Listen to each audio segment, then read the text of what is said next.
solid, conservative, and just plain right.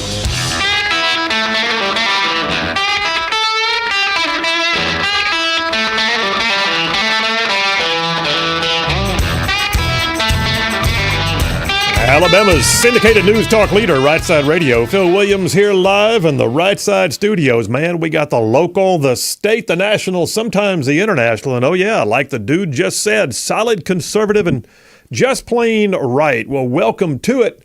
It's a day before the Friday. We like to just refer to it as Turbo Thursday because we're turbo into Friday. You got a sound effect for that. Hit that Turbo Thursday. Could mean that point in time inherently contains some sort of cosmic significance, almost as if it were the temporal junction point of the entire space-time continuum. It is. It's Turbo Thursday. It's got significance within the space-time continuum or whatever he said.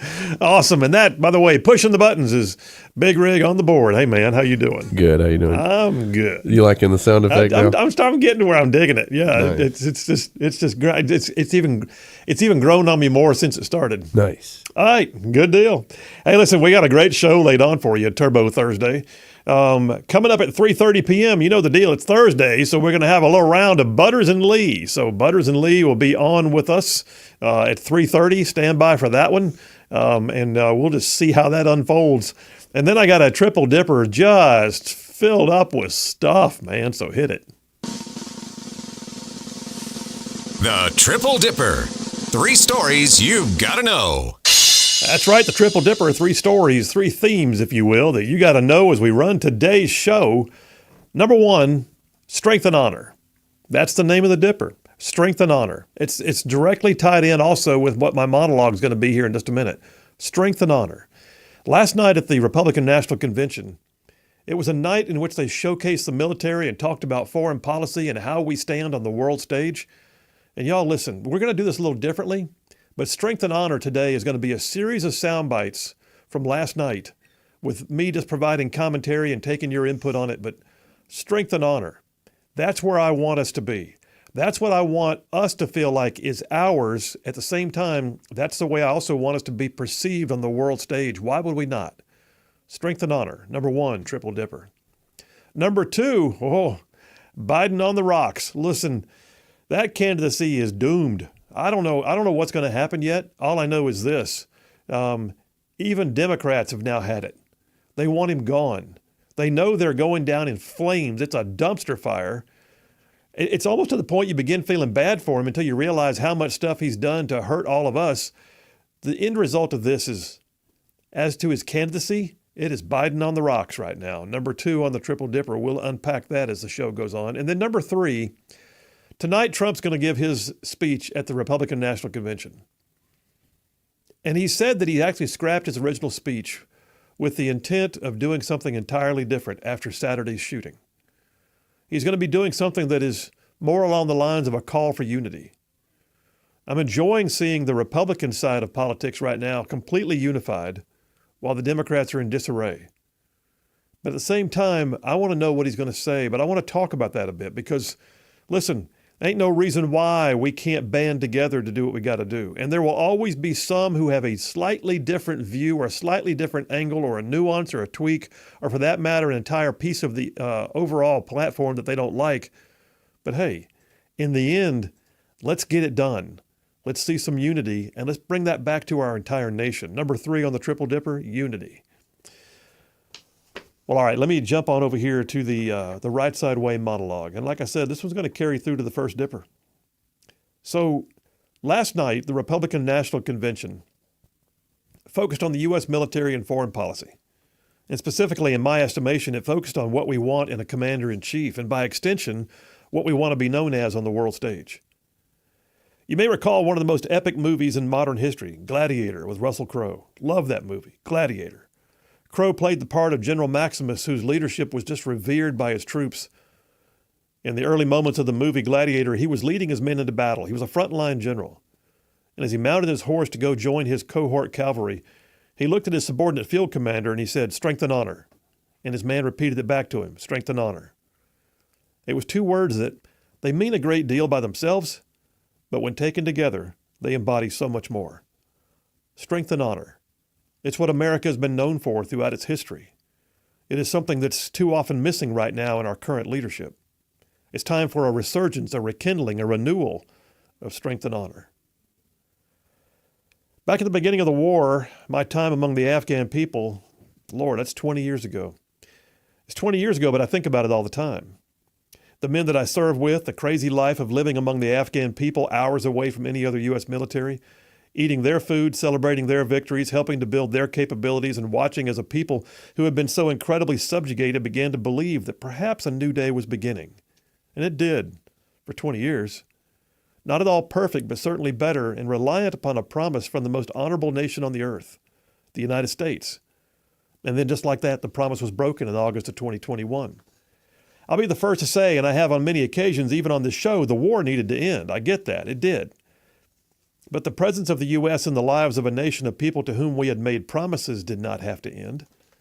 If President Biden had merely listened to his advisors and made an even cursory assessment of recent history, we could have maintained Bagram Air Base as a forward presence with a rotating force of U.S. personnel whose mere footprint would have likely made the Taliban withhold and the former government, the Afghan government, feel empowered.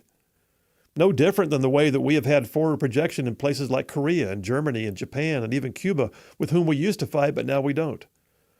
Bases that we negotiated for in the wake of conflict and for which the U.S. now has a staging and support and stability capability. And the ability, by the way, to keep promises. But since the Biden administration has no honor, they were keen to break all the promises. Abandon Americans, abandon American equipment, abandon American allies, and yes, abandon the Afghan people themselves. My time in Afghanistan, it was a cultural immersion. There was no fob, there was no barbed wire, there was no mess hall, there was no rest. There were never more than 20 of us who lived among the people of the northern provinces for most of a year, and as a result, we built relationships. We built real relationships. The kind that transcend governments and poor decision-making at the national command authority level. Relationships that we still work to maintain because that's what honor means. Honoring friendships, maintaining relationships, it's a very real thing. And our current president does not seem to understand that. But listen, honor is not just something you do. It's not just a presence. Honor is something you give. Honor is also something that an honorable person extends to others to raise them up and to make them aware that they are appreciated, even loved. Romans 12:10 is a passage that specifically says in the NIV version, "Be devoted to one another in love. Honor one another above yourselves." The Hebrew word, which we most often translate to English from the word honor, actually means to give weight or to bring glory. During my tour in Baghdad in 2004, it was an extremely intense time. The Shia uprising, the Mahdi militia, the constant small arms fire, constant mortars and rockets. And on one particular morning, I got word that one of our senior Iraqi elected officials had been assassinated, and another one, who I consider to be a friend, Dr. Abdul Khatam, had survived, but barely. I got word he'd been taken to an Iraqi hospital by another man. This was big. I mean, this was a hit on the new democracy. The first ever elected city council, someone who I interacted with regularly, someone who was our ally in the fight against extremism. So I alerted the battalion staff that the request was being made to get Dr. Khatam into the CASH, the Combat Surgical Hospital for Americans, in the Green Zone. So I personally asked my BC, my battalion commander, Lieutenant Colonel Dan Hendrickson, and he did not even hesitate. He just said, "Well, he's one of ours." So he launched the QRF with a field ambulance, and I spent the next half hour getting our QRF linked up with the Iraqi ambulance that one of my Iraqi friends had actually stolen to evac Dr. Khatam. It was an amazing story. I'd like to tell you the whole thing later. But they got him to a hospital that wasn't meant for him, in a green zone that wasn't meant for him, by people who didn't have an obligation to do it, commanded by a man who I will always remember as someone who went the extra mile, someone who chose to honor, really honor, an Iraqi friend. By the way, Colonel Henderson, he didn't stop there. He chose to honor Dr. Khatam even more. He decided he was going to move him and his family onto our small fob and protect him while he recovered. He didn't have to do that. Nobody would have questioned it. He just did it. Because in Lieutenant Colonel Hendrickson's words, he's one of ours. A few weeks later, on the fob, I saw Dr. Khatam's little boy who was maybe 8 years old. He was just skipping around the fob without a care in the world. And I thought, you know what? There's a kid who's going to grow up and no one will ever be able to convince him that Americans don't have strength and honor. Because he saw it. He experienced it. It was a promise made and a promise kept. It was that one incident in my mind that exemplified the spirit of honoring others. So I'll close with this. I have a sign on the shelf in my study at home. It was a sign that was on my dad's wall in his study all my life. A small sign that he brought home from Vietnam. It is yellow with age. It has 2 small images of the patch that was worn by my dad's combat unit, the 11th Armored Cavalry Regiment. That little sign says, "You've never lived till you've almost died, and for those who have fought for it, life has a flavor the protected will never know." When Dad passed away in 2013, I adopted that sign, and I see it every day. It's not meant to be anything but a humble statement that describes the strength and the honor among those who have served together in hard places. The men and the women in the boots who did the deed and do it well. We need leaders, though, who will point us back to a culture of strength. That determination to act with honor, so that those who we ask to serve us in uniform will know their sacrifices are not in vain. Strength and honor. They're missing a lot today, in my opinion. Our culture has been stigmatized, brutalized, beat up, but it's still there, though. It's still very much there. I see it here and there. I know you do, too. I know it's there. I see flags flying on people's homes. I know the sentiment is still there, maybe a little bit jaded, but it's right now I'm watching it, just kind of reemerging. It's like watching the sun come up. It just gets a little bit brighter a bit at a time. There's a sense right now of a reawakening of strength and honor. Like tired old warriors sitting up a little bit straighter when somebody tells them how heroic they were back in their prime. And the old warriors then are surprised and humbled to find out the next generation desperately wants to hear their stories. As a nation, America's waking up from what feels like a 3-year slumber. A 3-year slump, maybe. Strength and honor are coming back. America is strength and honor. 2 words that embody who we are and how we treat others. It's our reputation. It's our legacy. It's an absolute must, and it must be in our future. When we make a promise, we need to keep it. When we build relationships, we need to honor them. The men and the women who served, they know what that's about. Strength is necessary. Honor is everything. And I hope that in 2024, we put someone back in the White House who knows that as well. And that's a wrap for the Rightside Way. Strength and honor. 2 words. They mean a lot by themselves, but like I said, you put the 2 together. Whew, there's a lot there, y'all. But that's who we are. That's our nation. Strength and honor. That's where we need to be known as on the world stage. Do we have strength? Yes, we do. Do we have honor? Yes, we do. Do we provide honor to others? Yes, we do. Let's get back to it. Phil Williams, Rightside Radio. Y'all stay tuned. We'll be right back.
And we are back. Phil Williams, Rightside Radio. Solid, conservative, and just plain right. I mean, like, man, just saving the world one soundbite at a time. Text lines are open. 833-687-4448. That's 833-68-RIGHT. Call it, text it, same number for both. We'll take all that feedback. I've got a bunch of y'all already figured that out. So the text line's already wide open. I mean, like, kabam, kabam, kabam. They're dropping in like I don't know what. Hey, by the way, I will tell you this. Later in the show, Dipper number 2 is Biden on the rocks, right? Biden on the rocks. Well, there's up on the screen just a moment ago on the Fox News channel, they're saying there's a report out right now that top Democrats believe that Biden is going to drop out here very soon. Whew. I mean, and here's, you know what? I'll be honest with you. I think he's lost confidence in himself at this point. I think that if you watch him, he's a defeated man. Everything he does appears to be a defeated man. And listen, I feel bad for him. I mean, I think he's been placed in an awkward position. He's obviously got diminished capacity right now. His family should have never let this happen. They should have said, Dad, just announce you're not running again. Everybody will understand. You'll retire with honor. It'll be great. Let's do it. Let's go to the House. But no, you gotta run again. Why? Because you just do. Okay. And he does. And now look at us. And think about what this means, though. I mean, first of all, it means the Democrats are freaking out and they don't like what they've got, so they're willing to trash it to get something else. Let's not forget that around the nation, Joe Biden ran a primary. He had people running against him. You have RFK Jr., who actually left the party to go run his own because they wouldn't even let him debate Joe Biden. You still got, Cornel West and Marianne Williamson out there on the ballot. Are they going to get any credit? Did the votes that were cast for them mean anything? For that matter, if you're going to throw away your candidate after the votes have been cast but before the convention, what does that say about your concern about the democratic process? It means they could give a rat's hind end about the Democrat process. They just want Biden out of the way because they're scared they're going to lose now. Well, the reality is this. I don't want a president in there who can't handle the job. And I hate it for him. I mean, on the one hand, I feel bad for him, but not so much that I want him to just stay. But it's amazing to watch. This is a clear indication the Democrats know they've been living a lie, and they also don't care about democracy. It's all about keeping power. That's where they are. So I think they've got a constitutional crisis on their hands right now. All right, let me jump into some text messages. Ed P. from Huntsville. Phil, excellent monologue. I enlisted in the Army in 15 May of 1975, just over 2 weeks after the evacuation of Saigon. Wow. Thank you for your service, Ed P. In the 46 years since, I've had the privilege of being in an Army that transformed itself from a dejected, tired, beaten force into the greatest fighting force on earth that proved itself in the first Gulf War and again in OIF and OEF. Over the years I retired from active duty, I stayed on as a contractor and later on in the Army as a civilian employee. I was honored to still be with our great soldiers. In August of 2021, I watched in horror as we fled, no other way to put it, Afghanistan, while the people we had promised to protect clinged to the outside of our C-17s as we left. When I saw that Afghan man fall from the C-17, I realized we had come full circle, and I thought back to 1975. I put in my retirement paperwork the next day. I now ache for the Army that I loved. Wow. And still love, as they are broken on the wheel of DEI and wokeism, and I pray the leaders who embody strength and honor will emerge to do what we did so many years ago.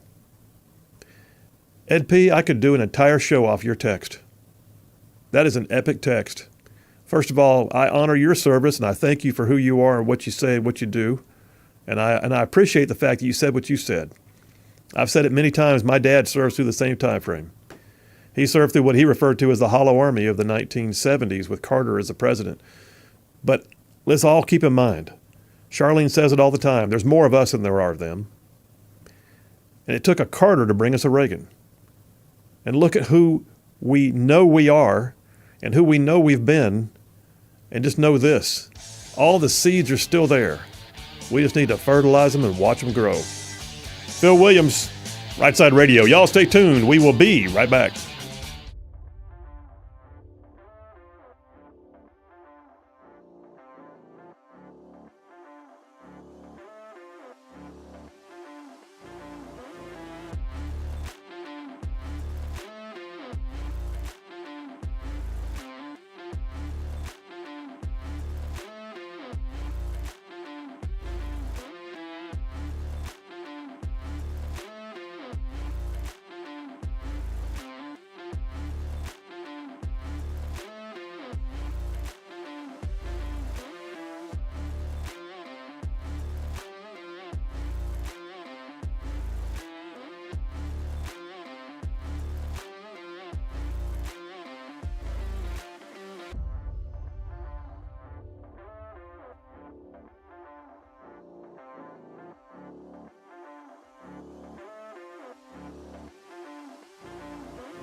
We are back. Phil Williams, Rightside Radio. Solid, conservative, and just plain right. Just covering down on some major ground across the northern half of the most beautiful state in the nation. This one, I'm talking about this one right here, Alabama. Y'all, this show goes way down south of Birmingham, up north of Huntsville, Tuscaloosa, back to Gadsden, parts of Georgia, Tennessee, and even Mississippi, all thrown in just for good measure.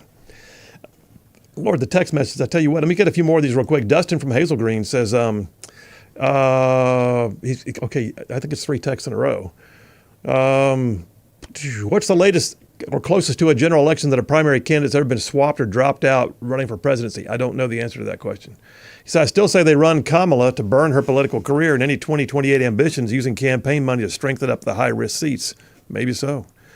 If he were not to run, but also resign, it also allows Kamala to then become the 46th POTUS, if only for mere months. See, that's where I think you're spot on there, Dustin. I see that as being the way they go about it. They give her an opportunity to have the incumbency. And then what I'm praying they don't do is create a crisis for her to solve in the next 90 days. You know what I'm saying? But at the very least, I think he's going to be off. Jenny says, what is Project 2025? I'm going to get into that. I had a whole dipper on that yesterday, didn't get to it, but I'm hoping to get to it later in the week. That is a list of the conservative policy points that the Heritage Foundation and other think groups like the Alabama Policy Institute have put together that they would hope the the Trump administration would follow through on. It's really not scary. John from Harvest says, Phil, as a fellow grandpa, I loved your monologue. Did you see where Obama called for Biden to drop out? Okay, did he actually make an open call? Hang on a second, I'm going to go look at the news. Did he make an open call? Obama reportedly tells allies that Biden needs to reconsider. Okay, so it's a report right now, but it's not a confirmed. Anyway, he says, so the party that keeps saying they're saving democracy would not allow a challenger to Biden during the primaries who covered up his dementia the whole time. They're now telling primary voters their vote doesn't count. That about sums it up, John. You got it. Thanks very much. You're spot on. John C. from Madison says his family wants him to stay in office because it's a cash cow for them. Hunter wants him to stay in to protect him. I don't think you're wrong, man. Regarding the monologue, Frank from Huntsville says, dang, Phil, you need to speak at the convention. Great monologue. Thank you, brother. Wow. Raven from Russellville says, great monologue, Colonel. Been a while, so I'll just say rumors of my death have been greatly exaggerated. What you said about the Afghan people made me think back to the Nungs and the Montagnard people, fine folks and gritty fighters. That was in Vietnam. My respect and sincere thanks for your service to our country. I'm always your friend. Raven, thank you very much, man. And Cameron from O'Reilly says something about, okay, anyway, we'll check it out. Thank you. It's a website, so I appreciate that. All right, and listen, let me jump on in. Jeff from Indiana, what do you say? Phil, when you were over there in Afghanistan, did you ever have anyone betray you that had gained your trust? Yes. Actually, an American on my team, but that's another story. All right, let's jump on in here. We're going to do something different. This one's going to be a bit different. Last night at the Republican National Convention, the focus was largely on military and foreign policy and what kind of commander-in-chief we want and how do we want to be known as on the world stage. And I watched speech after speech and I thought, oh my word, so spot on. And it's what inspired me to do the monologue that I did a moment ago, Strength and Honor. So I decided I was just going to call the first dipper the same thing, Strength and Honor. There were a series of speeches last night that just gave me what I needed. You know what I'm saying? The kind of thing that says, yeah, we're still here. Yeah, we are. Yeah, we can do this. It was a mix. It was veterans. It was Gold Star mothers. It was, people who have been there and done that, talking about what they want to see and what they hope for. It was sharing their concerns, but it was also telling us why we are not those concerns, that those concerns are for a moment. They are not for who we are in general. And it was worth just kind of breaking it down. Now, the first one I'm going to play for you. Big Rig, give me a thumbs up on audio 1 when you're ready for it, clip 1. This first clip, so here's what I'm going to do. I've got a series of sound bites from last night. that are just so good. We're going to play them. By the way, this is the one that starts on 3:30. You good? Or 3:07. You got it? Okay. This first one, though, man, listen, if you haven't seen it, you almost have to see him to appreciate. A 98-year-old World War II veteran named Bill Peckrell. Bill Peckrell. He's from Milwaukee. And they got him up there and he spoke. It was epic. Bill Peckrell. He's been married for 76 years to his beautiful wife, Rosemary. He's the father of 11 kids, 6 girls, 5 boys, he said. He's also a World War II veteran who went ashore in the second wave at Normandy, fought with the 29th Infantry Division, later switched to the 75th Infantry Division, worked his way through the war, Silver Star, 2 Bronze Stars, and a Purple Heart. Bill Peckrell just defined for us why we should take heart, because who we were in that generation is who he says we are still to this day. We just need to shake off some malaise. Go ahead and play it. A lot of my friends on that beach, and there were many of us left. There aren't many of us left today. But for us, those of us who are here, that America is still worth fighting for.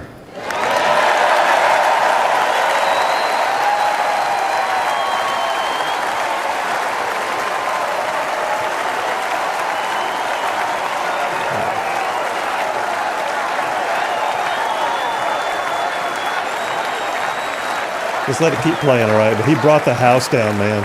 He brought the house down over and over. It hurts my heart to see what our current president and vice president have done to the country I love so well.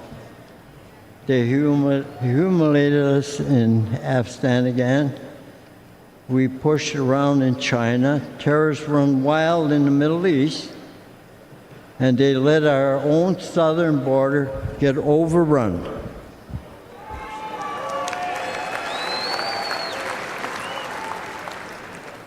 America, people say, America is an idea, but I believe America is much more than that.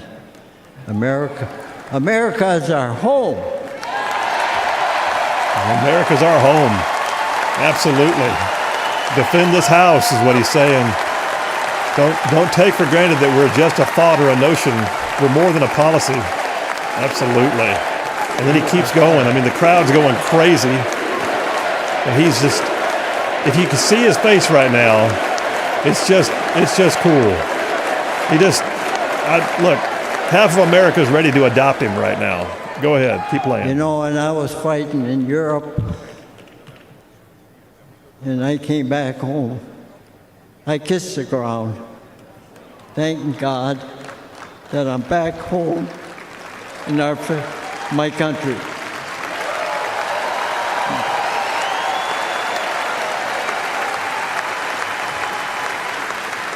And where I come from, when somebody comes for me or my home, you dig in your boots in the ground and never look back.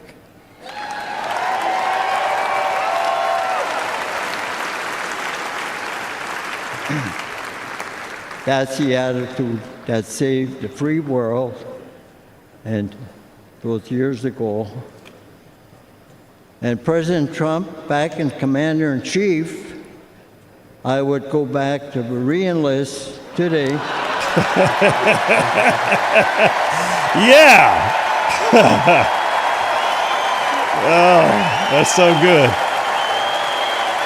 That's awesome.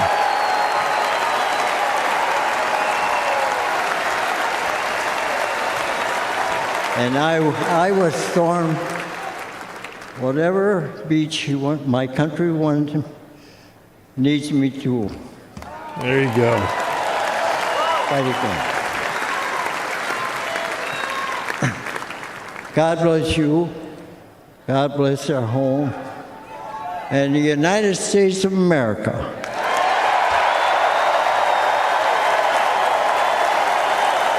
That is Bill Peckrell. That is Bill Peckrell, World War II veteran, Silver Star, 2 Bronze Stars, Purple Heart. And listen, he's 98 years old. I mean, the guy's pushing a century mark, right? And just so you know, I think he looked more game on than Biden does. Yeah. He was happy. He was enjoying himself. Yeah. I don't think he expected to enjoy himself as much. I think he looked nervous at first, but as the crowd just embraced him. That first response from the crowd, then he started to smile. Yeah, he was loosened up there, wasn't he? That sweet old man. Yeah. Sweet old man, but he's an old warrior too. You know it? Yeah, absolutely. Yeah. But here's the thing, y'all. That's strength and honor. 98 years old. And you know, none of us expects him to re-enlist. I get it. But the very idea that at 98 years old, he stands up there and says, what we did, they say we were the greatest generation. Okay. But then he said that was an honor. He said it was an honor to be considered the greatest generation because he also knows that it's the greatest nation on the face of the earth. That was earlier in the comments that I didn't play. To be called a part of the greatest generation of what he calls the greatest nation on the face of the earth, he said, was a true honor. And then, but he went on to do honor to others. And he stood up there with strength of character, strength in his physical self. He's 98 years old. You can tell he's older and frail. You can hear his voice. He was struggling to get some of his words out, but he stood the entire time in front of a crowd of people. And he talked about strength and honor and being part of a generation that was willing to do it. But then he said at the same time that if President Trump becomes commander-in-chief again, he'd be willing to re-enlist and storm any beach, he said. Now listen, that may be an attitude, but that's some moxie right there. That's some stuff. That's the heat. But that's strength and honor. It's that kind of attitude we're going to have more of. Absolutely have more of. All right, I got more of that kind of stuff. This is going to be fun. I'm going to enjoy this. Let's go ahead and take a break, Big Rig. We'll take the break right now. First break of the day. We'll come right back. And I got one that's going to rock your socks here in a moment. If you haven't heard, Staff Sergeant David Bellavia, Medal of Honor winner. Oh, brace yourselves. Y'all stay tuned. We'll be right back.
And we are back. Phil Williams, Rightside Radio. Solid, conservative, and just plain right. Just making common sense like a superpower.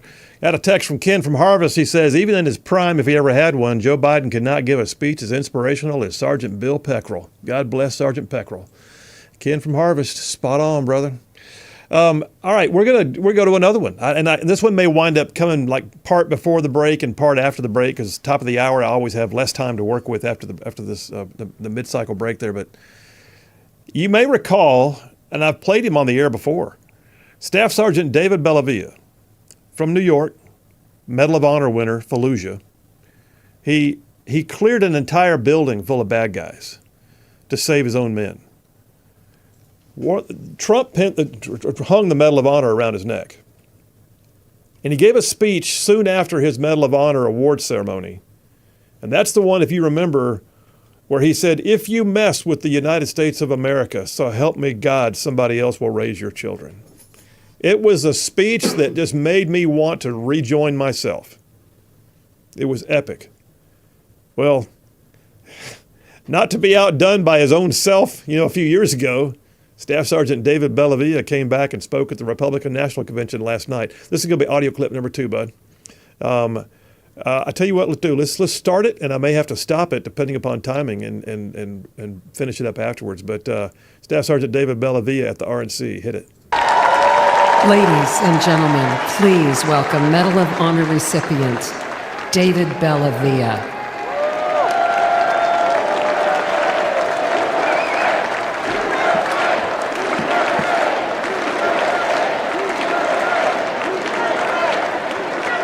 Thank you. In 2019, President Donald Trump awarded me the Medal of Honor for my service in Fallujah during the Iraq War. Thank you. Today, I speak across the country on behalf of our military services, and I ask parents, I look them right in the eye, like I'm looking at you, and I ask them, will you give America your sons and daughters to serve in the greatest force for good this world has ever seen, the United States military? I tell them what I learned when I was in combat. Your sons and daughters will be loved. They'll be our family. And that bond, that commitment is for a lifetime. Their response? Well, it's changed in the last couple of years. Now they say, what about the 13 heroes we lost at Abbey Gate in Afghanistan? Now they say, what about the desperate civilians falling off the transport airplanes? Now they ask, what about the American citizens we left behind for the enemy? They say to me, under Biden-Harris, we don't believe you. They no longer see their sacrifice as worthwhile, that their service makes us all better off. Are you better off than you were 4 years ago? No. I'll tell you what, we're all going to answer that question in November. Here's something for you. Let's ask it the other way around. Let's ask, are our enemies better off than they were 4 years ago? Iran and its proxies, Hezbollah, Hamas, the Houthis, China, Russia. Well, Iran is richer, Russia is bigger, and China is stronger. And their unchecked aggression proves that the answer is a resounding yes. The Biden-Harris foreign policy undermines American security, and watching their administration lose the gains President Donald Trump made overseas not only destroys our morale, it empowers our enemies abroad. That's a great place to stop. I mean, listen, he's laying it on thick, but he's laying it on right. I mean, if anybody has the bona fides to speak to this, it's him. A most recent Medal of Honor winner who served through multiple administrations, who his gig now is to go around and encourage people and to speak to them about the military service. And he's saying right now he is seeing a trend away from people who are willing to encourage their own sons and daughters to join in what he called the greatest force for good ever built in the history of the world. I believe the rank and file is still solid. It is. The problem is the rank and file has gotten smaller because fewer want to join, and oh, by the way, because the rank and file is literally sometimes being encouraged not to join. And that's from the top, not from the bottom. You know what I'm saying? That's because of what's happening at the National Command Authority level, not because we don't have people who are capable. The U.S. military is a small microcosm, percentage-wise, of our population. We have enough people. It may be different times. There may be different mores and societal norms, whatever. But there's still enough capable people out there to do it. The question is, why aren't they showing up for the gig? And at his point, it's because the Biden administration has more empowered our enemies than empowered our own people. That's a problem. But when we come back, he gives us more of the message. And oh, y'all, it's worth hearing. Y'all stay tuned. Phil Williams, Rightside Radio. Strength and honor. We'll be right back.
Alabama's syndicated news talk leader, Rightside Radio. Phil Williams here live in the Rightside studios. Man, we got the local, the state, the national covering down on all of the issues. And oh yeah, like the dude just said, solid, conservative, and just plain right. Well, welcome back to hour number 2. And I'm in this first dipper. I'm calling it Strength and Honor. And I am literally keying in on things that inspired last night. And I'm going to tell you, I think that whoever put together the RNC and the idea of certain nights having themes and all that, they hit the mark last night. They did. They hit the mark last night. So right before the break, I was playing you an audio track from Staff Sergeant David Bellavia. Bellavia got his Medal of Honor in 2019 for his 2004 service in Fallujah.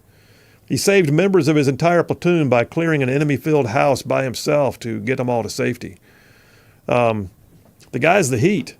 But he gives a speech like nobody else. I mean, he gives a speech, he just lays it on out there. He just before, with the break, I played some of his thoughts, and I'm in this mode right now, I call it Strength and Honor. He gave his thoughts on the fact that he speaks around the nation about what he calls the honor of being a part of the greatest force for good ever put together in the history of the world, the U.S. military. And I believe that. That being said, he also said that more and more he is finding fewer parents that are excited about the idea of sending their sons and daughters to be a part of it because they look at what happened in Afghanistan and they do not see a command authority that cares about their kids the way they want their kids to be cared about. He tells them in his experience in his career, your sons and daughters, they will be loved and they will be cherished and they will be cared for and it will be a lifetime thing. And the parents are now saying, we don't see it right now. But he had more to say. It's worth talking about. I mean, he may be taken aback right now by the lack of trust that Americans appear to have in the services. But there's a perspective about how to get past that. Go ahead and play it. Under their watch, a record number of American embassies have been forced to evacuate. And military recruitment has plunged. And confidence in the armed forces has reached a 20-year low. Under President Donald Trump, our enemies will know that American power is as decisive as it is overwhelming. Strength and honor. And if you provoke the United States of America, we will hurt you. And if you threaten citizens of the United States of America, we will hurt you for generations to come, so help me God. Donald Trump is a commander-in-chief that I am confident to tell parents is at the helm. Donald Trump loves America. He too has bled for the nation that he loves. May God bless America. May God bless our Gold Star families. Thank you for what you've given this country.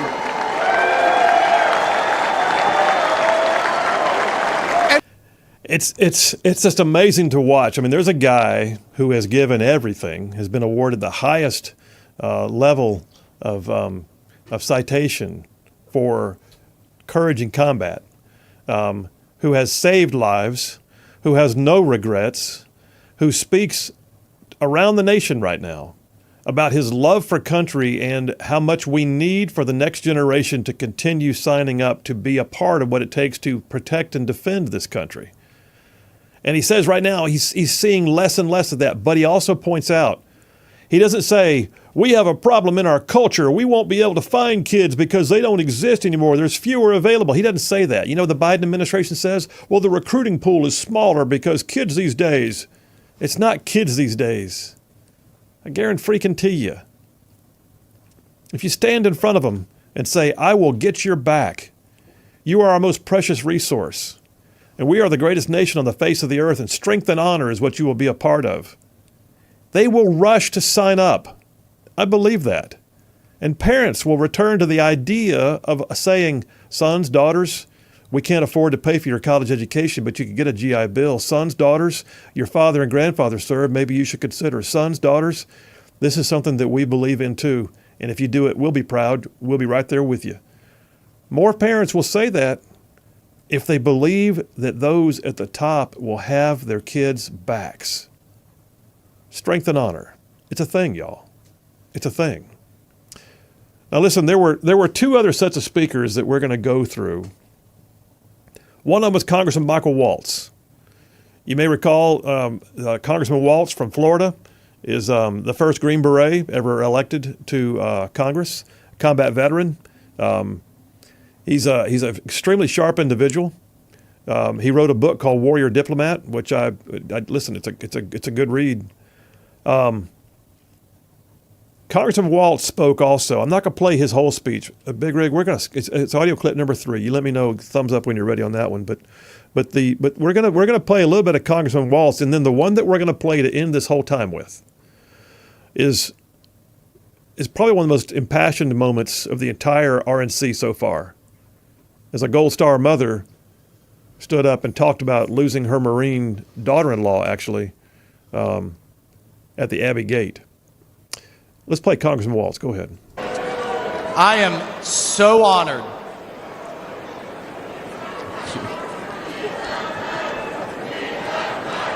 Thank you. Thank you. Thank you. Bit of a thank yous. Hello, Patriots. I am so honored to stand before you as a 27-year Army veteran and the first Green Beret ever elected to Congress. And I'm joined tonight by my beautiful wife, Julia, who, oh, by the way, has more combat tours than I do. Look, folks, we have deployed all over the Middle East, all over Africa, all over Afghanistan, and I have never in my lifetime seen the world falling apart like it is under Joe Biden.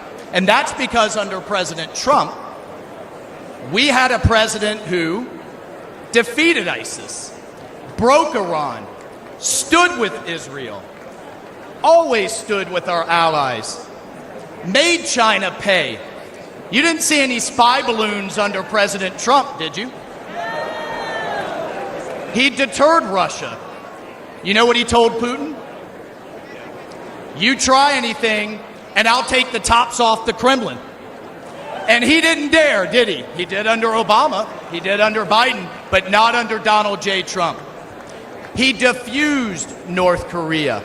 And importantly, he got our hostages home and didn't pay billions of dollars to get our Americans back. Go ahead and wind it down there. So here's the thing. He's also, we had one right now that talked about encouraging and believing in the troops and backing them to the point that parents would say, I want my kids to join the military. It's a great idea. We had another one who had served in World War II who said, I was proud to be a part of the greatest generation. What an honor to be known as a part of the greatest generation of the greatest nation on the face of the earth. And oh, by the way, I'm 98 years old, but if you called me Mr. Trump, I would re-enlist and go back and storm the beaches again. Now you just heard Congressman Michael Waltz, a combat veteran himself, the husband of a combat veteran, a member of Congress, who is pointing out that on the world stage, strength and honor actually means something. The things that he's talking about, some may say, what a war hawk he is. He's not being a war hawk. There's a thing called peace through strength, right? It's the idea that others won't mess with you if they see you as somebody who is willing to take the tops off their buildings. If they do. It means something when people recognize strength and honor. He talked about not only having the strength on the world stage, but having the honor to keep your promises to those like Israel and other allies who rely on us for stability. I'm telling you, folks, this has been a great couple of nights. We're going to take a break right now. When we get back from this break, though, I'm going to play you one more. And it was an emotional moment. A mom talking about the loss of her Marine at the Abbey Gate. Y'all stay tuned. We'll be right back.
We are back. Phil Williams, Rightside Radio. Solid, conservative, and just plain right.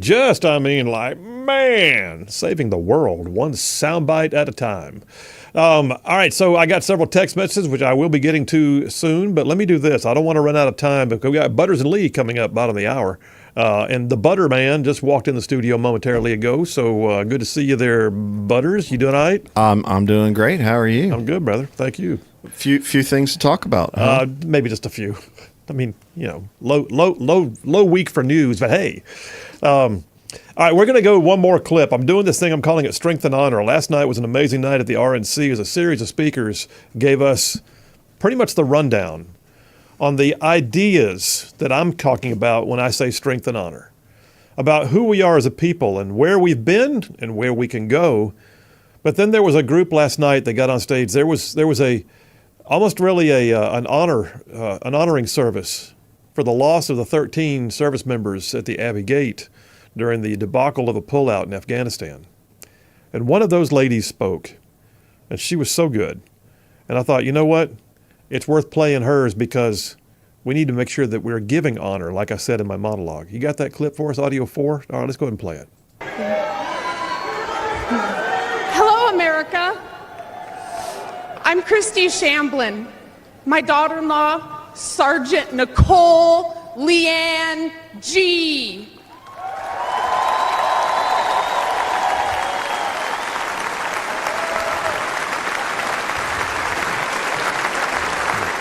Was a United States Marine, and she was killed at Abbey Gate in Afghanistan alongside 12 of her brothers and sister-in-arms.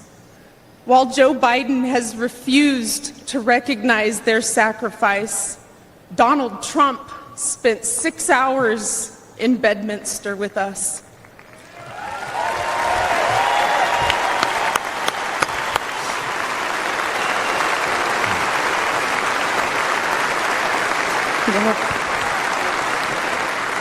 He allowed us to grieve.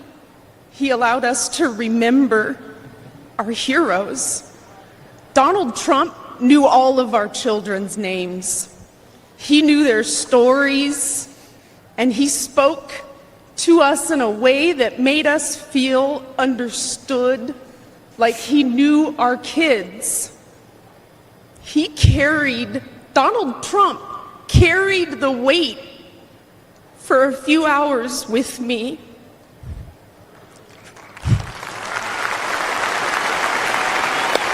Yeah.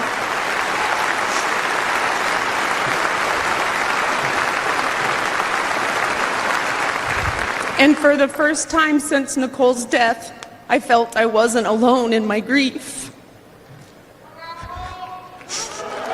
Thank you.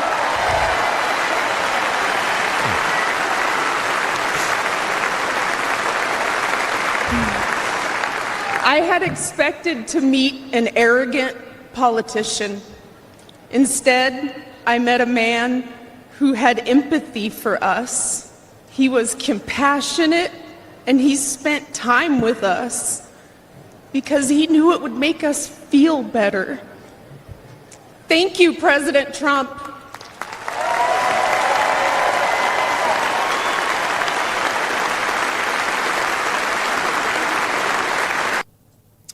It's an amazing thing to think about strength and honor. I said it in my monologue earlier, strength and honor, it's what America's been known for throughout its history. It's something that's right now missing in our current leadership. Strength on the world stage, people knowing who we are and what we say we're going to do, we're going to do. And then honor, which is sometimes how we carry ourselves. Honor is sometimes how we keep our promises to our friends and our allies. And honor sometimes is what we extend to others who are deserving of it. I think you heard all of that in those speeches today. I think you heard every bit of it.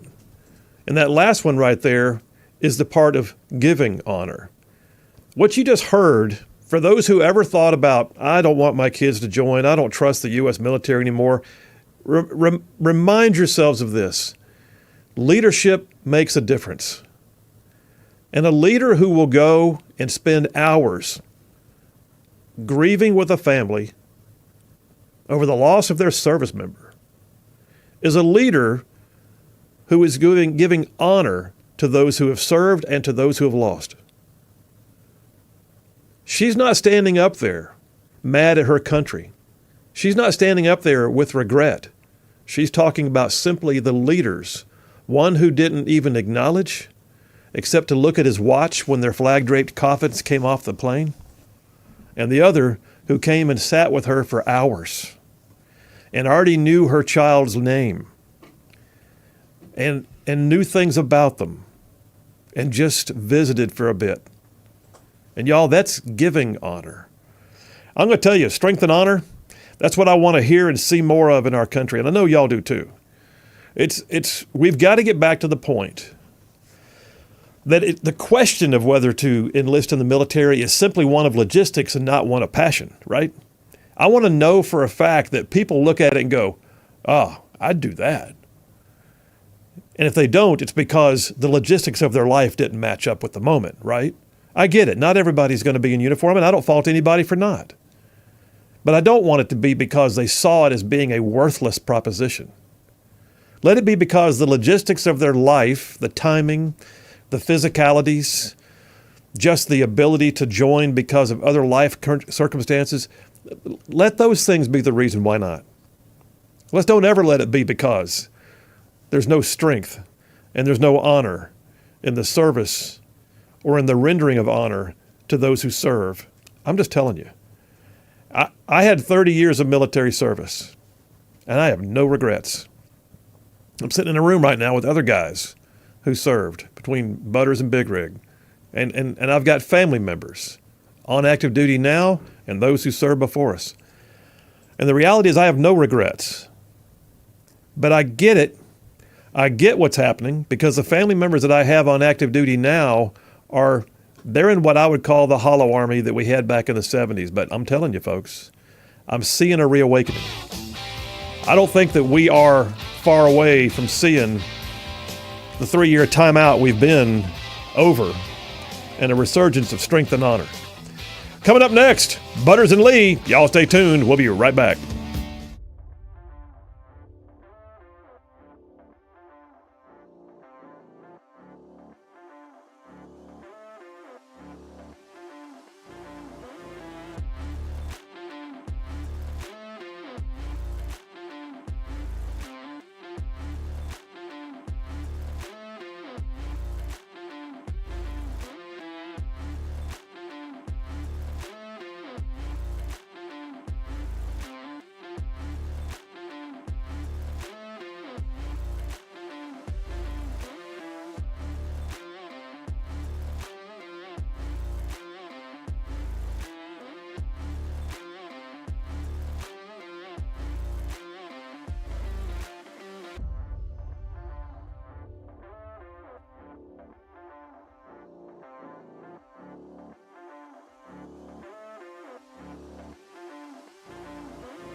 And we are back. Phil Williams, Rightside Radio. Solid, conservative, and just plain right. Going to go in a moment to Butters and Lee, but before I do that, you guys, I got to tell you, over the past month, I've been introducing you to one of our newest sponsors, Inspire Advisors. All right? These folks are amazing. So let me ask you this. Inspire Advisors, they're great at what we call biblically responsible investing. So did you know that some of the most popular companies to invest in today are simply not aligned with biblical values? You may be curious to find out that some of the things that you've been investing in may actually be going to stuff you say you don't even support at all, like abortion or pornography or even human trafficking, just to name a few. So Inspire Advisors, Paul Breyer and his team at Inspire, they are specialists in the field of what I referred to a moment ago as biblically responsible investing, or BRI.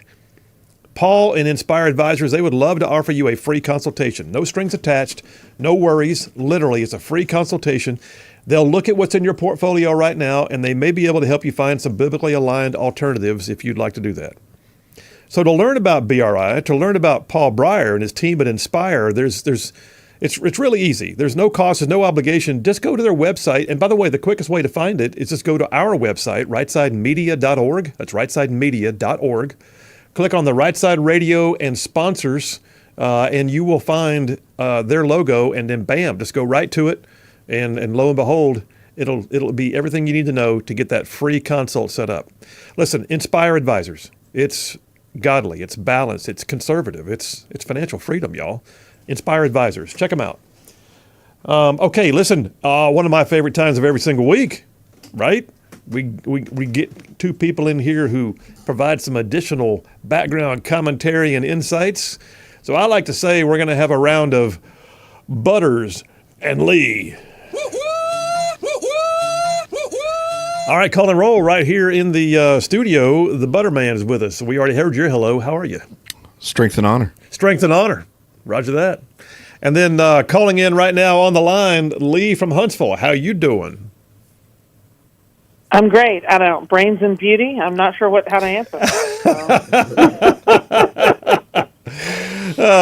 Okay. All right. Listen, you know the deal, y'all. I ask the questions, you give the answers, then we flip the script and go the other way. So here's my first question for you. No, this has not been in the news at all, even today. Is Biden going to be on the ballot in November? And that's a why or a why not. Why and a why not. Lee, I'm going to you first. What do you think? Is Biden even going to be on the ballot at this point? Well, it's looking less likely at this point.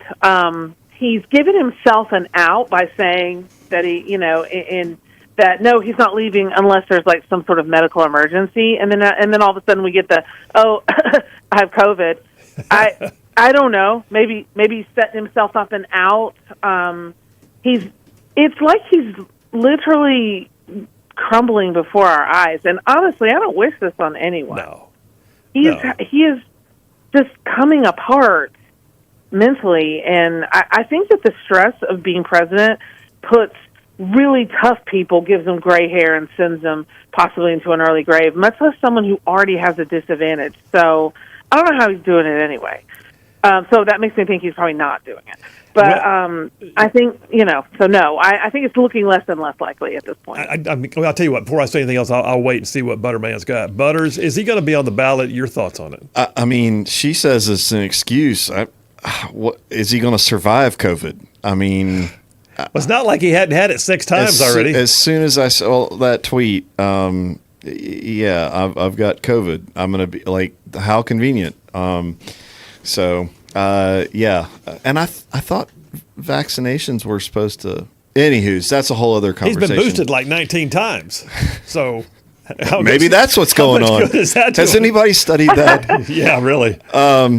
Man, I don't know. I think to kind of what y'all were talking about, his family should be ashamed of themselves. His friends, if he's got any, I don't know if he's had family and friends in decades, given how long he's been in politics, but real friends. Yeah, because I mean, it is a tragedy to see them continue down this road. I think they'll do the bait and switch. I think that'll happen. Which is interesting because if you think about it, there's millions of people, Democrats, who already voted for the man, only to find out their vote might not matter because the powers that be decided they wanted something else.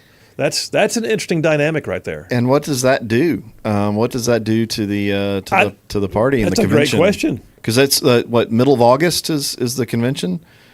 Yeah. They'll vote August for 19th. whoever's there. Okay. And The delegates will vote for the main person. I mean, if it's Kamala, they'll vote for her. Well, they will, because they'll have no choice, but it'll only be because the upper crust powers that be said, here's how we're going to do this. Here's who you'll like. I mean, they kind of did that with Biden. They pulled the wool over everybody's eyes. They said that RFK Jr. wasn't even allowed to debate him. They ran RFK out of the party, and then they said, Biden's the man, get over it. And now they're saying, Biden's a horrible man, we need to get over it. And they're trying to figure out what to do. It's a disarray. Was this the plan all along, to run whoever it is that they wanted to run, that they knew couldn't get elected in the primaries? And Okay. Not to put my tinfoil hat on. I don't think so. I don't think so. I'm telling you that Parkinson's can have weird declines, and you can't predict them. And you can be in steady state for a long period of time, and then take it down, and just go straight down. Well, It's just one of those things they can't predict. I think they thought he'd be able to make it at least through an election, and I think that he's suddenly surprising them. That may be true, but I did point out too that I think it's very suspicious that they scheduled by their own request the first ever presidential debate this early in a cycle with the latest ever Democrat National Convention to give themselves a broad buffer of time between the two to see if he was going to crash and burn during the debate, and he did. I don't know. So I guess we'll know in 4 weeks or thereabouts, right? But you know what's interesting? They can't call the 25th Amendment into play because they'd have to admit they've been lying all along. So they can't do it. What's the 25th Amendment? That's the one where they remove the president from office. They need too much. They need, what, 3/4 or 2/3? Well, I don't know. No, the first they have to have is the 25th Amendment cannot be invoked unless the vice president and at least half the cabinet agree in writing that he should step down or be removed. And if the president refuses to do it at that point, then 2/3 of the vote of Congress can do it. Back to me with my tinfoil hat. Yeah. Does he make it through COVID? Because that seems an easy way out.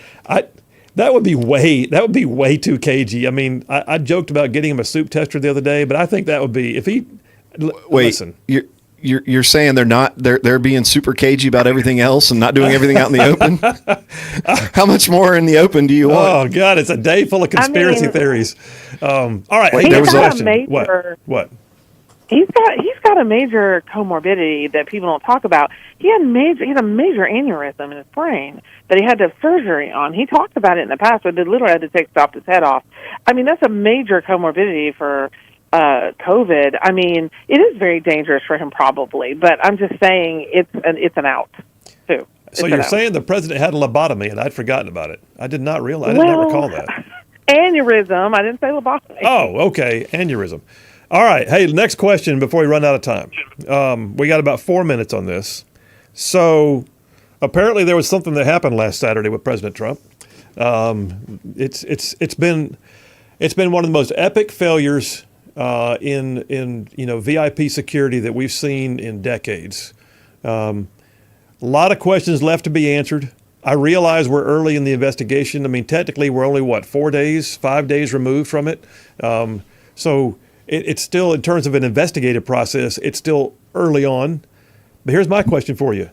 Is it too soon to demand that Secret Service Director Kim Cheadle resign? Because right now she's saying she's not going to. And, of course, nobody in the Biden administration is ever going to say, Cheadle, you need to resign. Is it too soon to call for that, or should we wait till the facts come out more, or do we have enough to go on? You first time, Butters. Well, I mean, I think it's pretty straightforward that some heads should roll and that something's broken. That was pretty pathetic. Will any of that happen?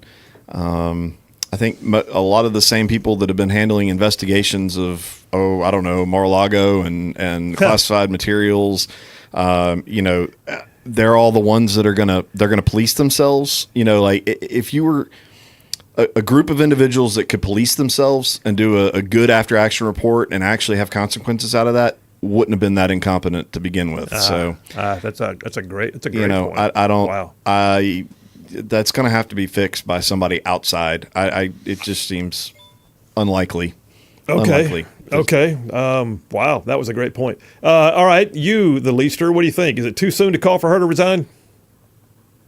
No, it's not too soon to call her to resign. I don't think she will. No one is ever held accountable in this administration for epic, glaring failures. So why should she? But no, absolutely not.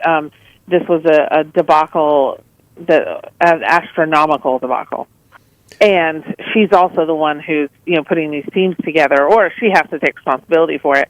And it was an obviously just wholly inadequate team who depended too much on local police. It was just a debacle. I don't know how else to put it. Period. And it almost cost the president his life. Yeah, and what I want to know, there's all these conflicting stories about whether or not they reassigned assets, whether or not there was a less robust package than a former president should expect to have. They finally, after this happened, they decided to go ahead and give RFK Jr. some security that he'd been asking for months, and they wouldn't even give him that at all. And I look at this and think, if we find out that there was some direction or some negligence that says we're not going to secure things the way we normally would, had it been Biden, we would have done it different. If that's the case, then I think heads have to roll. If it's dang, we couldn't possibly have stopped that. We tried to do our job the best we could, and there's no way to have done any better than we did, and it just happened. Which, by the way, I don't think that's going to be the case. Then maybe she keeps her job. But either way, she's employed for about another 6 months. Yeah, she didn't deserve to keep it, no matter what happens. No, she doesn't. Put an asterisk by her name and send her to the house. Well, and I think if you fire her right now, you do kind of admit that poor hiring procedures, all of this kind of stuff that you've let. I mean, you're admitting to all of us sitting here going, these are all bad ideas. Did you just go DEI on us? Yeah, maybe. All right. We're taking a break right now. We are taking the first break. We come right back from this one. This is where they flip the script, and I just wait to see what questions they have for me, and if I can field them. Oh, yeah, Butters and Lee, Rightside Radio. Y'all stay tuned. We'll be right back.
And we are back. Phil Williams, Rightside Radio. Solid conservative and just plain right. I mean, like, man, making common sense like a superpower.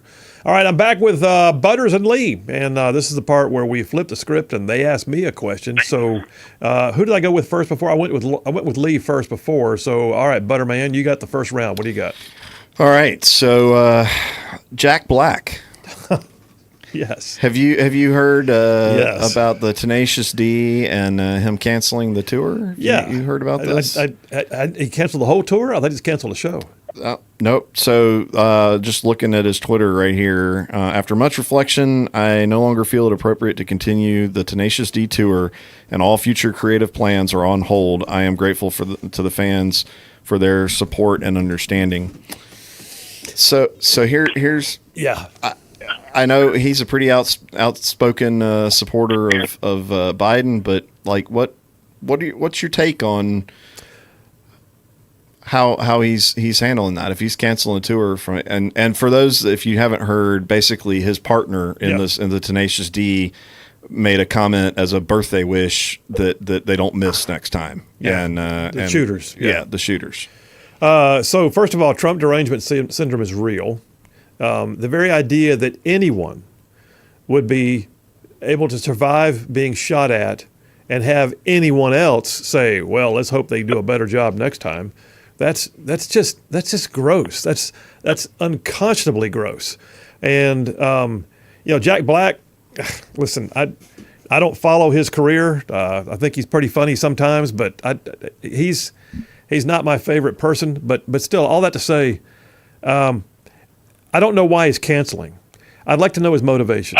And is his motivation that, man, I got called out, and you know what? We were wrong. We're going to take a time out.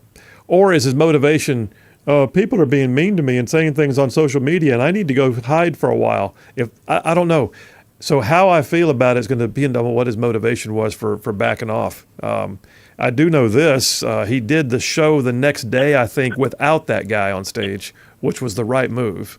Did he fire him or just like part ways? I don't know. I think he's just what he's got out there is that everything's on hold. Motivation's everything. Yeah. Motivation's everything. So I think it just depends on why he did what he did. But his partner is a classic example of Trump derangement syndrome, and it's awful. Yeah.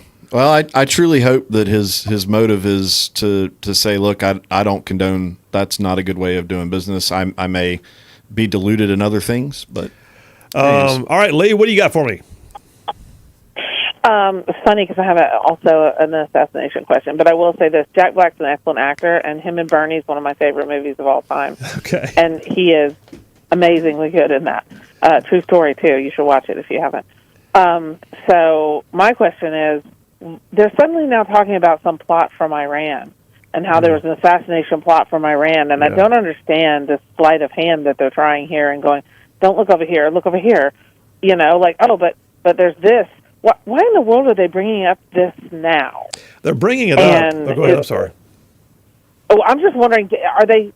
I realize they're probably trying to deflect from the horrific, job that they did. But not only that, are they trying to explain away like maybe another attempt? I don't know. No, I think what they were trying to do was show that they were dialed in. They were even putting more people on Trump's detail because they were dialed in, and the whole of government approach, the intel community had intel on an Iranian attempt. They gave it to, the Secret Service side. We better plus up stuff for Trump. They're trying to show themselves as being dialed in and not at all negligent in providing the security that the former president, soon to be next president, needed. It was a way of saying, see, we do our stuff. But it just really felt weird and awkward, and it was more like a nuh-uh. See, that's what it felt like to me. And you notice how this story kind of went away, like it was out for a few hours and then went away. If that's dialed in, I'd hate to see not dialed in.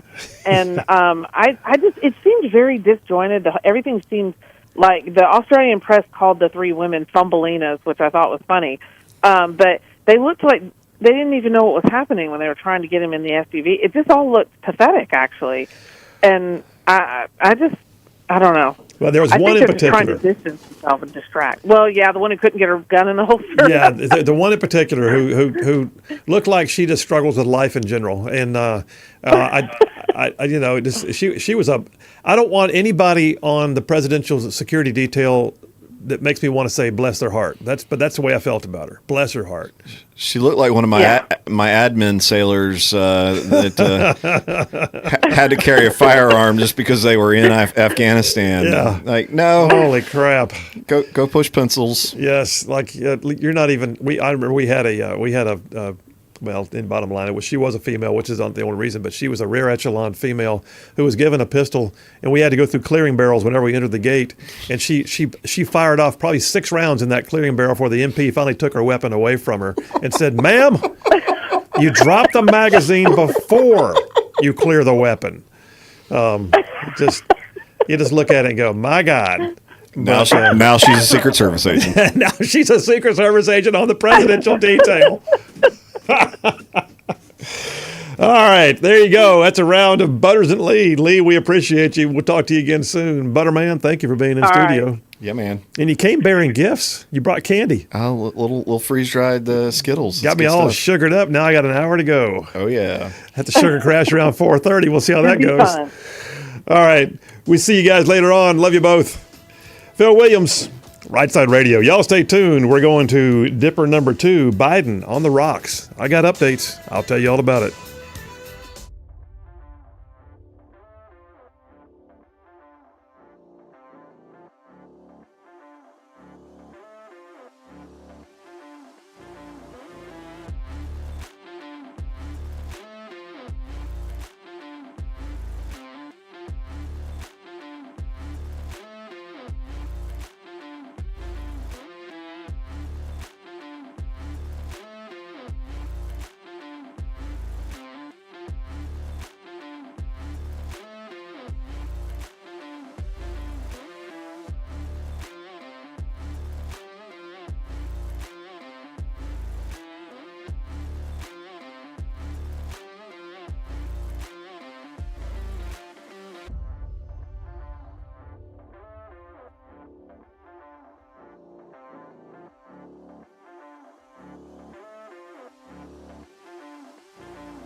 Alabama's syndicated news talk leader, Rightside Radio. Phil Williams here live in the Rightside studios. Man, we got the local, the state, the national, covering down on all of the issues. And oh yeah, like the dude just said, solid, conservative, and just plain right. I got to catch up on some text messages, man.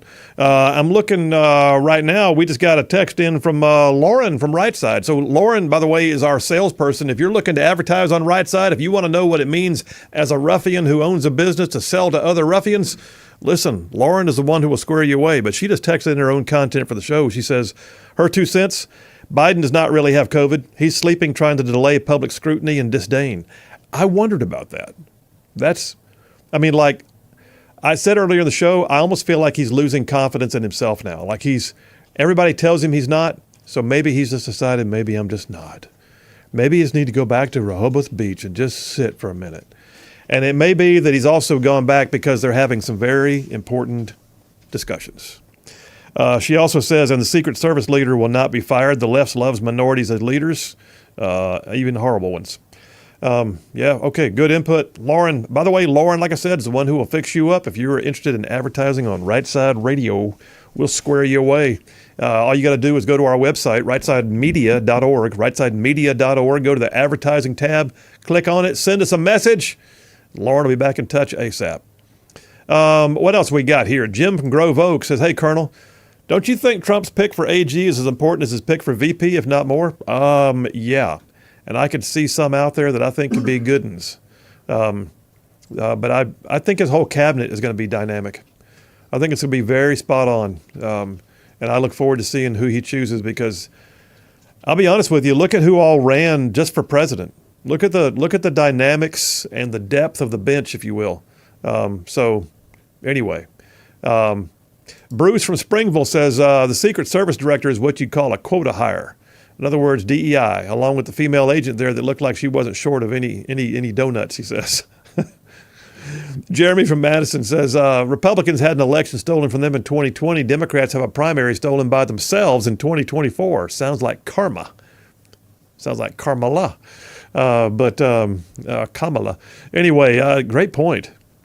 They're not afraid to steal an election, even from their own people. James from St. Clair says, what if you just don't, hang on, what do we got here? James St. Clair is talking about like the COVID vaccine mandates they foisted on the military. He says, what if you just don't trust any doctor-administered medical injections of any kind anymore? Is that a good reason not to join the U.S. military? Think how many weighed their options and put their retirements at risk to avoid getting the kill shot. That was a big story in the past couple of years. Yeah, it was a big story, James. And listen, if it's not for you, don't go. That's what I say. But don't let it be because you believe you won't be supported. Don't let it be because you believe there's no honor in following the leaders that are currently leading or not leading. Let it be because, and that James has got a point there, that's one of what I would call the logistics of life. It's one of those things, it's one of those life decisions you make and decide, well, the military is not for me, but don't let it ever be because you did not see the military as a honorable service.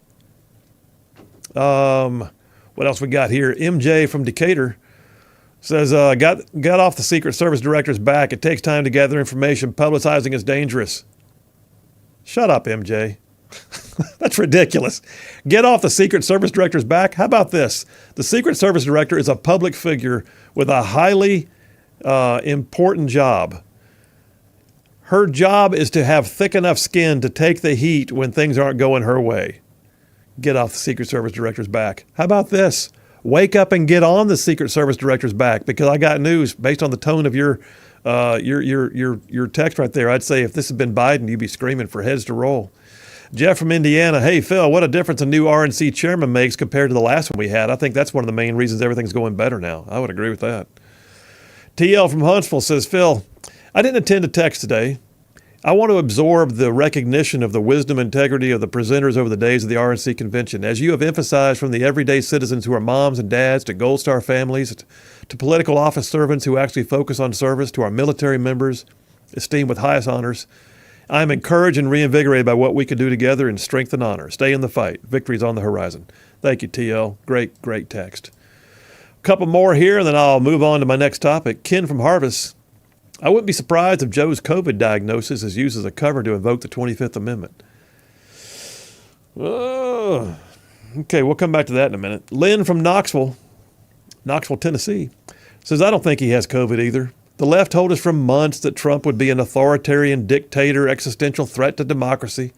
After 14 million votes for Biden, the Democrat elites want to change direction.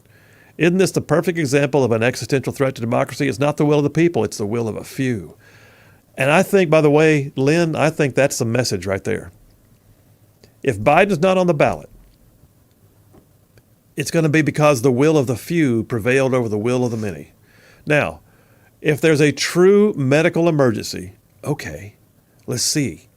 But did it just spring up? Because we've been seeing it for the longest time, right?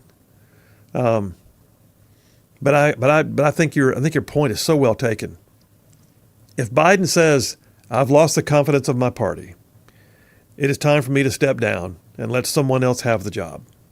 I'm going to ask for Kamala Harris to be given the nomination or whatever. If he does that, then it's going to be like saying the will of the people was not as important as the will of the few, because the will of the few are what prevailed upon him to leave. And then last one, Alice from Huntsville, the Secret Service's job can be life or death. She chose death. Ooh, I don't know if she chose it, Alice. I'm not ready to go there yet, but I think she definitely was negligent in her role. All right, let's jump into the next dipper here. And it segues right off what we've been talking about. By the way, Jerry from Decatur said, if MJ is from Decatur, I'm moving. No, man, don't do it. Stay there and keep the flow going, brother. Airborne. All right, so number 2 is actually Biden on the rocks. I had this planned early this morning. More has come out since then. There have been stories that have been breaking just since I've been on the air about the rising chorus of voices within Democrat leadership calling for Biden to step down. So there's a story at the top of, one of the news sites that I keep open. I've got 4 open right now. One of them is Fox, and it says the Trump campaign on the Biden turmoil. The quote is, Democrats can't even figure out who their nominee should be. Yeah, they're 90 days away from the general election, not from the convention, mind you. They're past the primary. Listen, by the way, think back. The time for running for office starts with exploratory committees a year and a half or more prior from the election. It starts with true fundraising and campaigning according to federal campaign finance law a year before the primaries. The primaries are already months ago. All the electoral votes for the Democrat side went to, the delegates went to Biden. And now they are just that close, and they're trying to figure out how to pull the plug. Says former President Trump's campaign is contrasting what they call a unified GP at the Republican National Convention with the latest turmoil surrounding President Biden's re-election bid. On Thursday, a Trump campaign official told Fox News, when you look at what we've done this convention, we've demonstrated to the American people that not only is the Republican Party unified, but we have a unifying vision for the entire country with Trump's agenda and a plan for America well established. This is their message. A unifying agenda to move the country forward. That's the message right there. You're going to hear it over and over again. I think that's what the speech is going to be tonight when Trump gives his first address as the official nominee. That they are looking for a unifying vision for the country to move forward. At the same time, they say Democrats can't even figure out who their nominee should be. That's an epic and unfortunate truth for the Democrats right now. Dang. And here's the thing. I got a piece right here, townhall.com. Some of y'all know about Van Jones. Used to work for Obama. He now works for CNN as a regular contributor. He delivered what Town Hall's article calls a brutal observation on the state of his own party. Get this. Quote from Van Jones, quote, a bullet couldn't stop Trump, but a virus just stopped Biden. The Democrats are coming apart. The Republicans are coming together. That was Democrat Van Jones. That is a takedown right there. Listen, we're going to talk about it in more detail. We're going to take a break right now. We'll come right back. I am in number 2 of the Triple Dipper, Biden on the rocks. What's going to happen? You know what? It's almost anybody's guess, but we'll work through what we know. Phil Williams, Rightside Radio. Y'all stay tuned. We'll be right back.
And we are back. Phil Williams, Rightside Radio. Solid conservative and just plain right. I mean, like, man, just making it cool to be a conservative. So I'm in this, I'm calling it Biden on the rocks. Biden is on the rocks right now. I mean, his ship is being scuttled as we speak. He is being intentionally run aground to try and avoid the storms is what we're looking at. So the Biden campaign just came out a little while ago. And here's the quote from Principal Deputy Campaign Manager Quentin Fulks, who said at a news conference today, "Our campaign is not working through any scenarios where President Biden is not at the top of the ticket. He is and will be the Democratic nominee." Okay, that's fine, Quentin, but you work for the campaign. So, of course, your job is vested in the idea of him being a candidate. So I get it. But then here's the other thing. Story on Breitbart. Broke night before last. Jen O'Malley Dillon is the chairlady of the Joe Biden re-election campaign. And she admitted in an all-hands campaign call that it's been an awful time to work for the campaign. I mean, so morale is at an all-time low, apparently. I won't quote exactly the way she said. I'll have to bleep myself, but this is what she said. She was on an all-hands call for campaign staffers, and she said, "We've had 2 very, very, very hard weeks, very bad weeks. I told you I'd level with you, and they've been blank weeks." But this was before the assassination attempt. So, I mean, it's been that bad, even before the assassination attempt.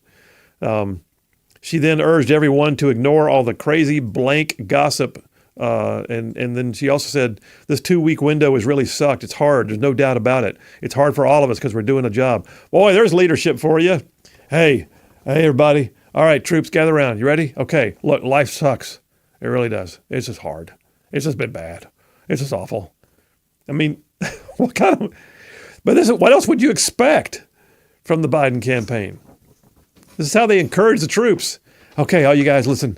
We need to throw 100% in there, but I mean, God, it's just sucked, hadn't it? Hadn't it been hard?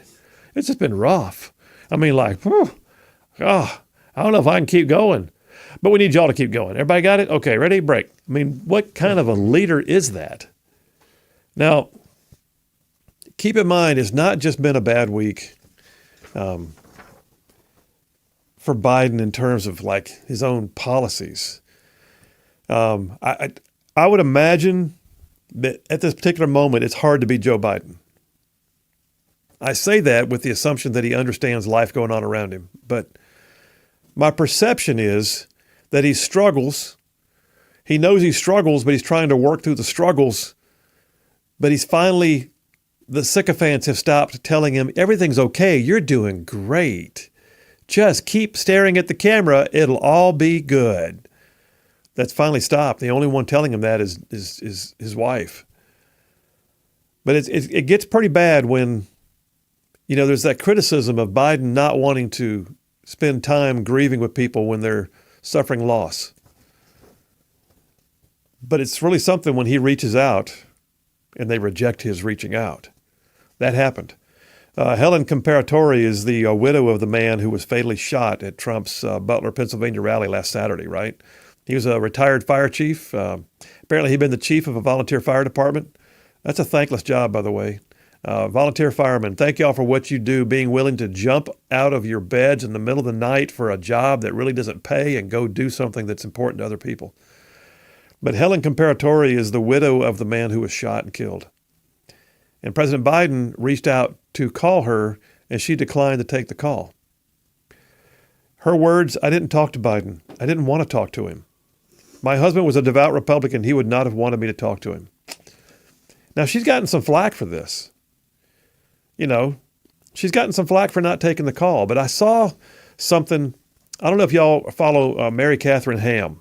She used to be a Fox News contributor. I think she's an independent now. But Mary Catherine Ham said something the other day that I thought was fairly profound. A few years ago, she lost her husband, her first husband, to cancer, I believe. And it was a gut punch. And it was hard.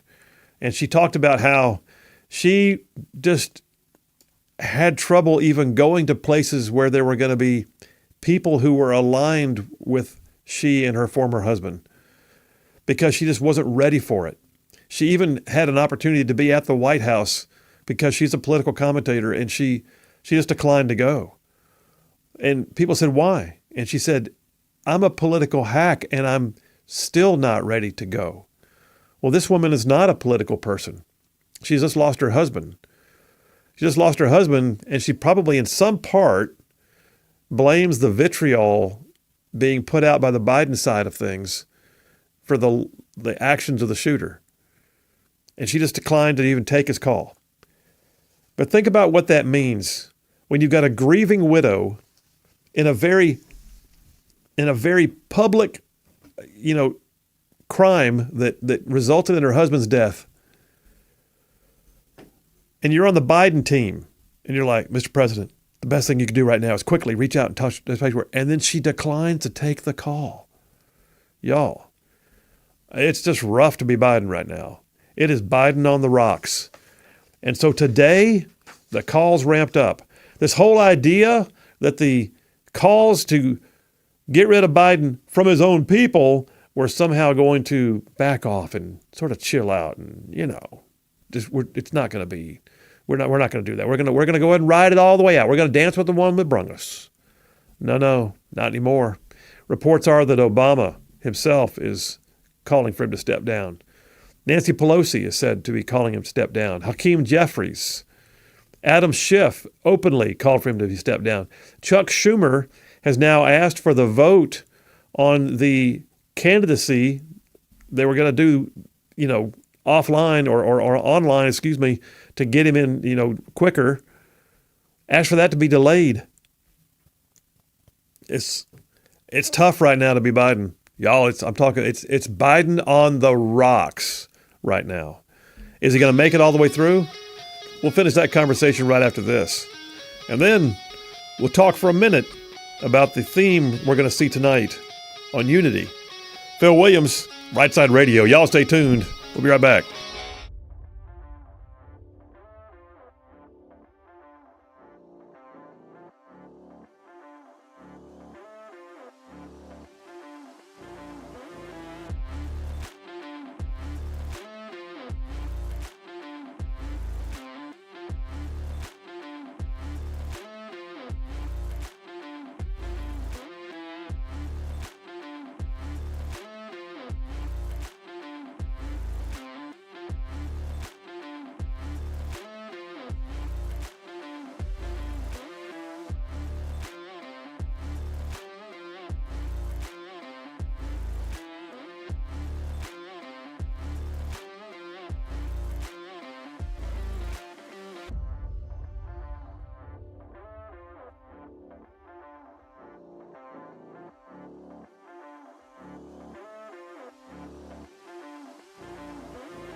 We are back. Phil Williams, Rightside Radio. Solid conservative, just plain right. Just covering down on some major ground across the northern half of the most beautiful state in the nation. I'm talking about it. I'm talking about Alabama. Y'all, Alabama.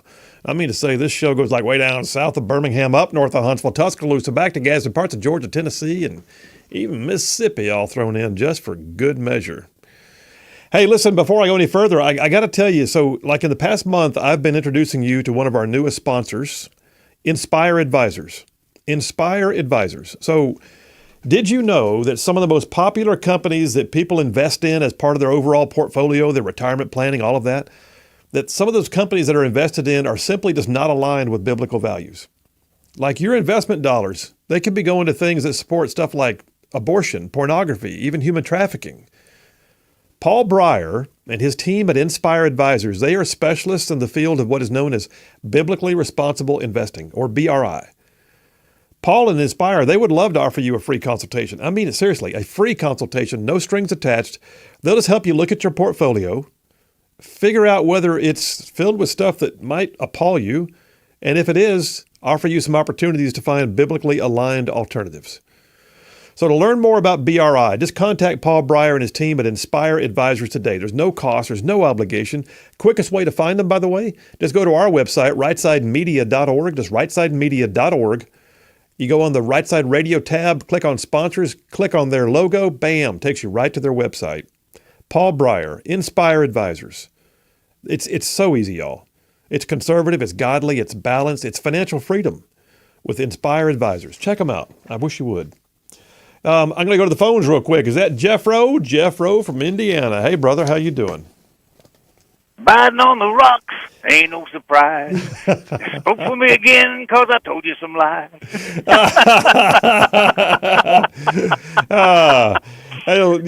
You got nothing to do but just think of stuff like that while you drive, don't you? Well, let's see. 1, 2, 3, 4, 5 lanes of traffic, and we're all going 5 miles an hour. Yeah, I got a lot of time to think. You must be in Nashville. You must be in Nashville right now. Well, golly bum. What do you think, man? Is all sincerity here, is Biden going to be on the ticket come November? I think. Well, no, I don't think he's going to be on the ticket. I think he'll finish his term out. But the thing about it is, though, it's. Well, I don't know if he'll finish his term or not, because we need a Kamala Harris in there, a President Harris in there, because they can't, at this point here, they can't throw their money anywhere else. He's got, $200 million that he can't get rid of, and I don't even know where that money would go to if he doesn't use it. Who gets that money? We could do a lot with it at Rightside Radio, I'll tell you that. Yeah, but those are all contributed to him and Harris. So what does happen with that money if he isn't able to use it? Who does it go to? I think they have to keep Harris on the ticket for that very reason. If Biden, here's the only way for them to do this with any measure of decorum, and that's for Biden to say, "I have lost the confidence of my party, and I'm going to step down from the nomination. And I love all of you, and I'll finish out my term and go to the House." And he'll be a lame duck for 6 months, and then at the same time. The question becomes, okay, Kamala plus who? By the way, I did have somebody, I wish I could remember who it was earlier in the show. I saw it right. It was a text left over from yesterday that I'd missed. They said, we talk about cacostocracy all the time. They said if it becomes a Kamala Harris nomination, can we call it a cacklestocracy? Can you imagine her being president? It'd just be nervous laughter for 4 years. Oh, Lord God. Geez, she's laughing and we're crying. How about that? Oh, yeah, I did a lot of crying so far. But think about just, they was going to do this thing for him for Ohio. See, now they've called that off. So is he even going to be on the ballot in Ohio? I don't know. You're talking about the fact that he was, so Ohio and Alabama were the two states, and I think there was one other, that they were doing their Democratic National Convention so late that it was going to violate state laws to put the officially nominated candidate on the ballot after the convention because they did it so late. So Ohio, they didn't fix the law. Alabama did. Yeah. Alabama, did one of those, okay, we'll take care of you, and the legislature did a thing. And they didn't do it in Ohio. Ohio's like, oh, good luck, fellas. So they're going to do a Zoom call. Alabama extended their time, but Ohio didn't. So that's why they was going to nominate him before the convention, but now that's been called off. So, is there even going to be a Democrat on the ballot in Ohio this year?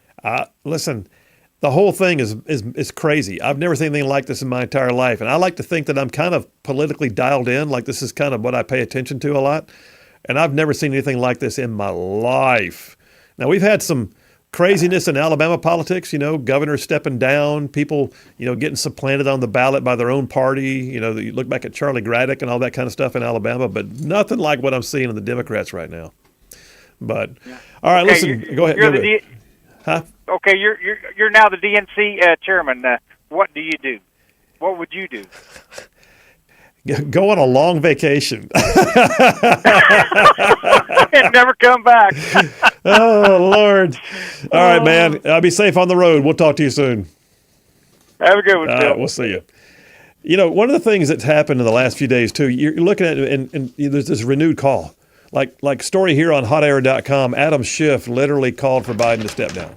I won't go into the whole thing, but it says that Schiff is heavily favored to win his Senate seat. Not really. In fact, I saw where Steve Garvey, the former L.A. Dodgers great who's running against him as a Republican, just beat him in fundraising, so we'll see.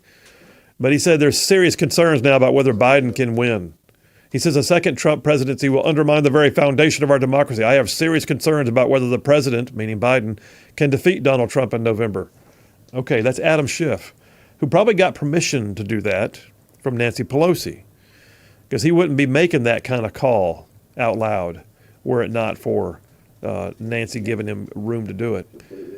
And then you got Chuck Schumer and Hakeem Jeffries, the Senate Majority Leader, the House Minority Leader, collaborating to delay the process for formalizing Biden as the Democrat nominee. Axios reported that. I'm looking at Axios right now. Phil, did you go to Axios? Yes, I did. Axios. Why does it matter? Well, it's a signal that congressional leaders are sympathizing with rank and file, and they're saying, you know what? Maybe we've been wrong to push him all this time. Yeah, maybe you have. And guess what? You let it get all the way through the primary vote. You didn't have a real primary, and you put up a guy who can't tie his shoes right now. What's going to happen? Anybody's guess. Nancy Pelosi, story here on townhall.com, Dateline today. Former House Speaker Nancy Pelosi reportedly took the gloves off to get Joe Biden to drop out of the race. Basically, she's behind the scenes right now working against him. One Pelosi ally said it was possible she would press Biden publicly to give up his spot atop the Democrat ticket, saying, quote, she does not want to call on him to resign, but she will do everything in her power to make sure it happens. I would hate to know that Pelosi was gunning for you. I mean, good gosh. Next to Hillary Clinton, who else is more deadly? Joe Biden has made comments over the last several days that there are reasons why he would step down. First of all, never admit that. Don't dance to their tune. The old saying in political world when you're running for office is when you have to start responding to what they're saying about you, then all you're doing is dancing to their tune. So by Biden doing that, he's literally saying that this is a topic of consideration. It's not really being talked about, but just in case, really? So what we're looking at right now is that Biden said if they told him that he would have no possibility of winning, or if they told him that a illness or a medical condition of his was such that he couldn't run, then he would consider it. The other one was if God Almighty came down from the heavens and told him. Anything can happen. I feel like we're in the end times. Lynn from Knoxville just texted in about something that I've also got in my hands. Lynn, story from the New York Times, and she says it's also on CNN, this reporting that President Biden has become, quote, more receptive to the idea of stepping down. He's reportedly asking, can Kamala Harris win? Chuck Schumer apparently provided the detailed reasoning on why it'd be best for the party and the country should he step down. Like nothing we've ever seen, y'all. Like nothing we've ever seen. I got a call real quick. I'll take it for the break. Brian from Huntsville. Hey, Brian, how you doing, buddy? Doing okay. And you just tagged part of what I was about to talk about, which is, it might be hard for people, and love thy enemy is what we've been told through the word. So the man is sick. He's hurting. Can we pray for him to have the facilities to go back to God, to look and listen, and especially for Jill to be able to? It's a great point, man. That's it, sir. Yeah. Have a good one. Yeah, it's a great point, Brian. I'll segue off that for the break. We're not told to pray for the leaders we like. We're told to pray for those in authority. Like it or not, like him or not, like his policies or not, believe that he's even capable or not. He is in a position of authority. There's that great scene towards the end of the epic miniseries Band of Brothers, when the infamous Captain Sobel, who's still a captain, comes walking along and he sees his former lieutenant, who he had picked on, is now a major. He tries to look away and walk past him. Dick Winters, the major, looks over and says, "Captain Sobel." And Sobel turned and said, "Yes, sir." He said, "You salute the rank, not the man." Point taken. Sobel rendered salute and moved on. Here's the deal. You pray for the office and you pray for the person. You don't pray for the policies. You pray about those, certainly, but we're just called to. So right now, I guess the blessing would be that he has good health. He's able to retire with some measure of dignity, that we're able to recover from the things he implemented. But at the same time, that reason is able to work its way through, and that we, as well as he, are the beneficiaries of reason. All right, we're taking a break right now, and then we'll come right back and put a lid on this day. This has been some more kind of a day. Strength and honor. If you didn't hear today's monologue, I want to encourage you to get it. It's available to you on the Rightside podcast, which is like just going gangbusters right now. Strength and honor. That's who we are as a people. We'll close it out in a minute. Phil Williams, Rightside Radio. Y'all stay tuned. We will be right, and we will be back.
We are back. Phil Williams, Rightside Radio. Solid, conservative, and just plain right.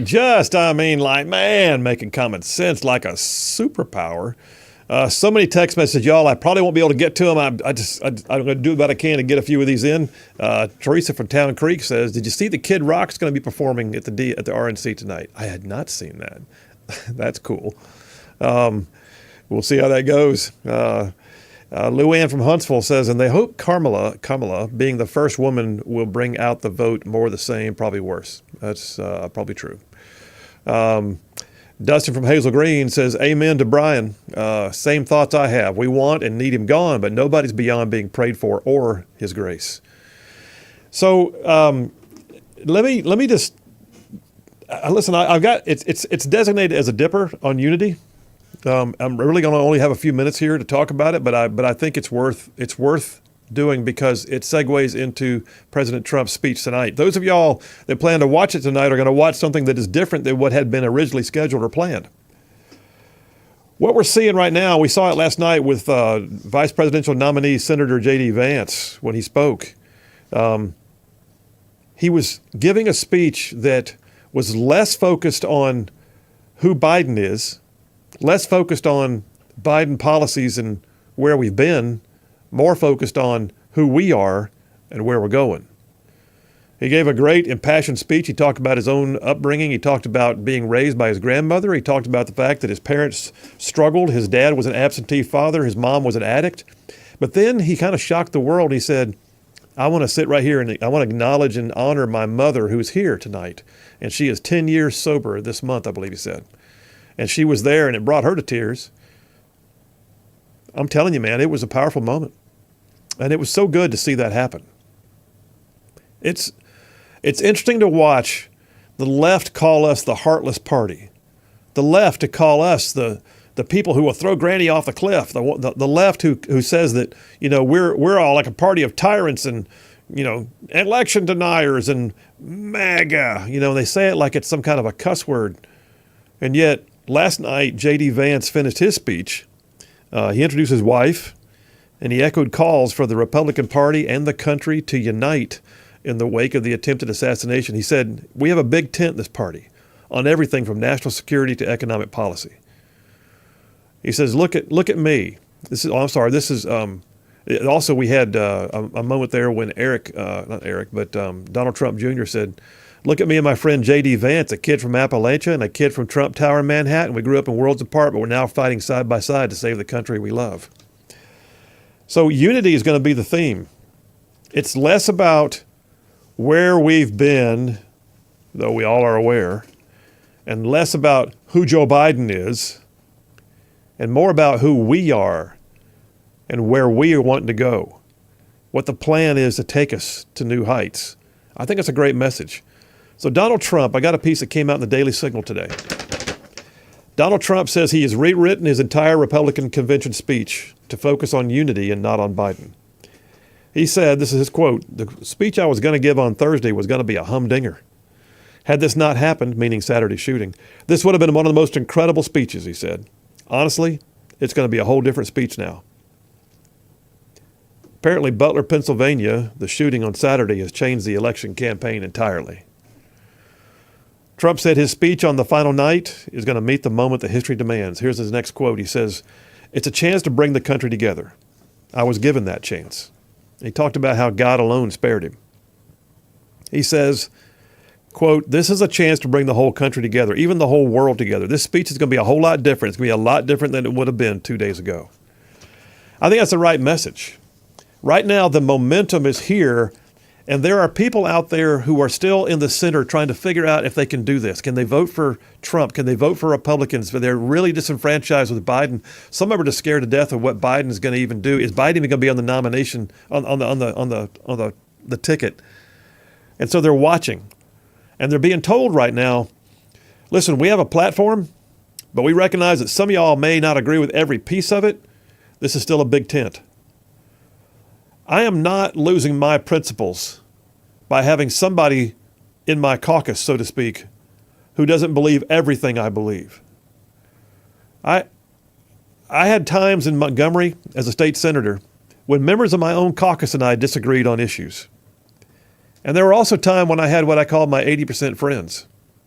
Y'all, I'd rather have an 80% friend than a 20% enemy. It's a big difference, and it's going to be interesting to watch. So, listen.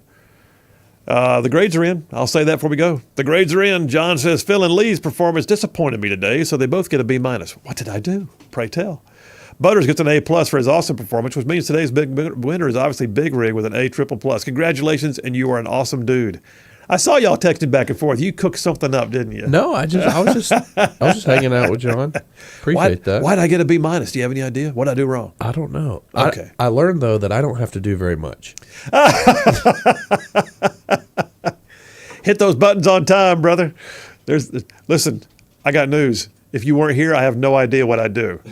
So just know you are much loved and appreciated, all right? Thank you. Absolutely. I got a brand new texter, Jim from Huntsville. Says, I believe Trump will win over Biden, and I hope old Biden stays in the race, but Democrats will vote for a Democrat if he's replaced. Please speak to how we the people can keep the vote legal and official. Jim, first of all, is keep your eyes open and be willing. Some of y'all need to volunteer to be poll watchers, even in Alabama. But the main thing is get out the vote, get out the vote, get out the vote. Don't ever take for granted that what we've got is just going to happen. It only happens if we vote. You're absolutely guaranteed to miss 100% of the targets you don't shoot at. All right, folks, have an amazing night. Strength and honor. We'll see you tomorrow.